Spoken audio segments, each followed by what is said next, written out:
L'ADAPI a été conçue par des apiculteurs professionnels pour effectivement les épauler et donc pour à la fois avoir un programme d'expérimentation sur l'abeille, pour protéger les abeilles, mais aussi pour améliorer leur production. Ça c'est évident, il y a un travail de sélection aussi par derrière. Et puis c'est un travail d'accompagnement de la filière qui a besoin d'animation, comme toutes les filières agricoles. Et donc nous travaillons aussi sur des démarches économiques, des démarches qualité, comme l'indication géographique protégée miel de Provence, qui est un rempart indispensable pour les miels de Provence contre la mondialisation. La première chose à laquelle tout le monde pense, c'est évidemment la santé des abeilles.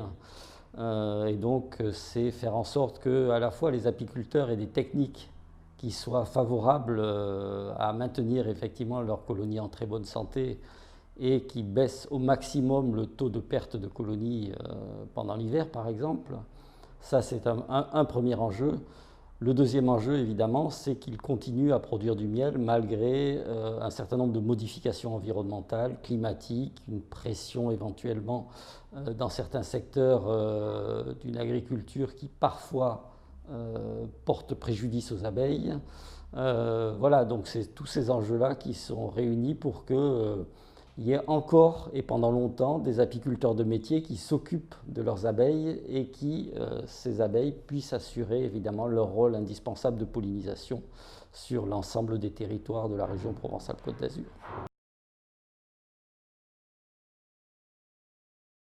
Oui, Varrois est un axe très important de recherche pour l'ADAPI, mais aussi pour la communauté scientifique mondiale qui s'occupe d'abeilles, puisque c'est un parasite qui est maintenant installé depuis fort longtemps sur les colonies d'abeilles. En France, il est arrivé en 1982.